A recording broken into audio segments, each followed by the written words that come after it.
Caríssimos irmãos e irmãs, quando nós se reunimos numa mesma Santa Missa, intenções tão diversificadas, é uma oportunidade para nós recordarmos o valor infinito da Santa Missa.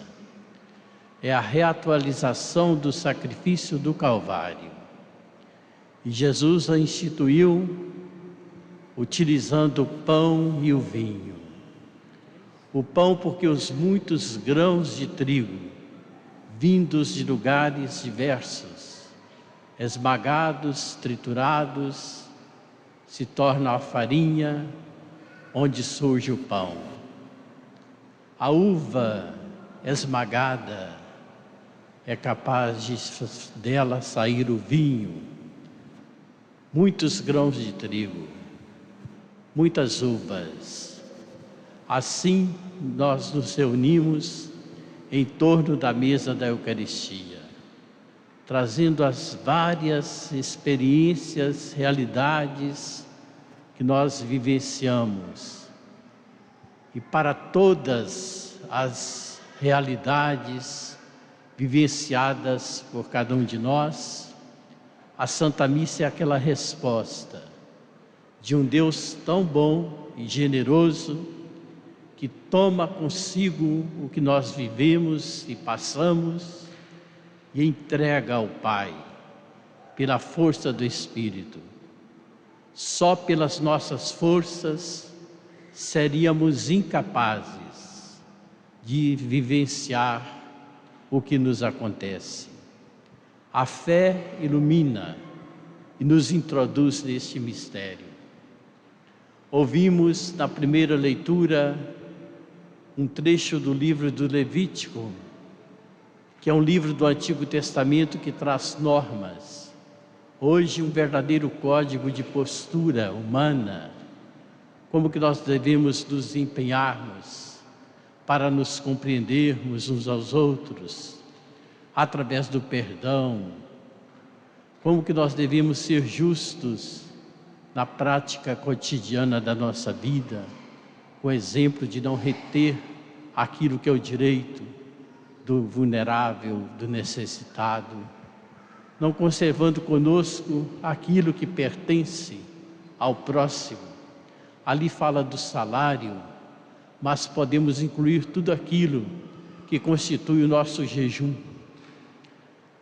O povo mais simples costuma dirigir-se às casas das pessoas mais abastadas na época do jejum da Quaresma e dizer assim: eu vim aqui buscar o meu jejum.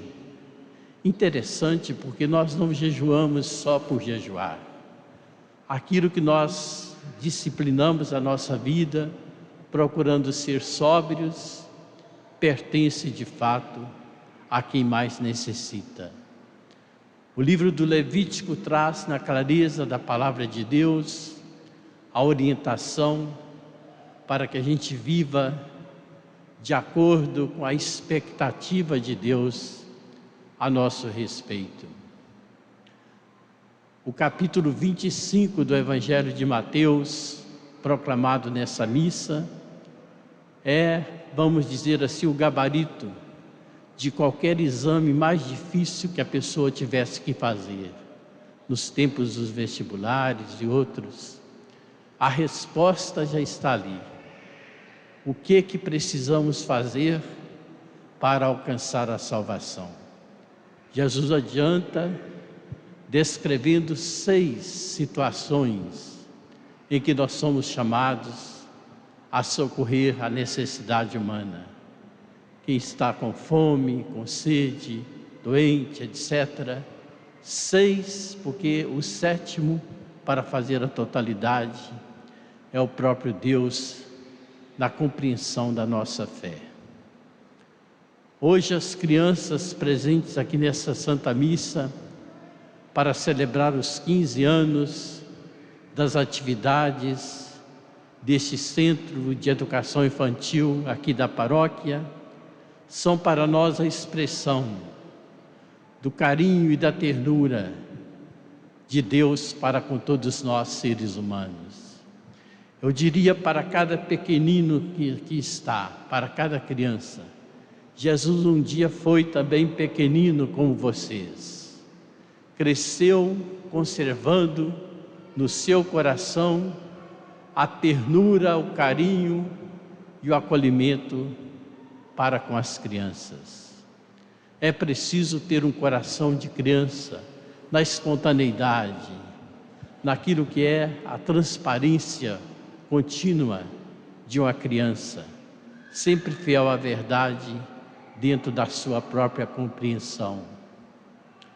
Que Deus abençoe os trabalhos desenvolvidos pelas religiosas Oblatas de Nazaré, por todo o corpo docente e funcionários que dia após dia se dedicam nessa tarefa. Os pais, Deus abençoe toda essa família do SEI, cada criança, cada aluno, cada aluna. Que Deus abençoe os benfeitores que estão constituídos na característica de padrinhos, madrinhas, dizimistas, enfim, parceiros constantes nesse cuidado da nossa paróquia com as crianças. E a vocês, queridos irmãos e irmãs que estão aqui com o seu coração partido pela dor da perda de um ente querido. Eu gosto sempre de recordar o que experimentei com o passamento do meu pai e da minha mãe. A experiência é de algo como se fosse a amputação de uma parte de nós mesmos. A dor intensa e imensa, ela precisa ser superada pela fé. Não tem jeito de fazer a dor desaparecer, mas tem jeito de fazer a fé aumentar. Que a nossa fé seja maior que a nossa dor, para recebermos as consolações de Deus, que nos oferece um horizonte de eternidade através da ressurreição. Não só Jesus ressuscitou, mas abriu essa perspectiva da vida que prossegue além da morte, dando-nos a possibilidade de viver a eternidade. Que vocês que hoje vivem esta perda tão dolorosa, permitam-se o luto, a dor. Jesus também chorou a morte de Lázaro. O luto, ele vai evoluir. Com o passar dos dias, é preciso que ele se constitua apenas numa saudade, porque é preciso levantar a cabeça e ir para frente. Os outros familiares, os que conosco convivem, dependem da nossa disposição em caminhar junto com eles. O luto que se transforma numa saudade cheia de gratidão a Deus, depois se torna memória, porque o luto causa-nos lágrimas ao lembrar. A saudade dá um certo vazio, mas a memória nos faz bem.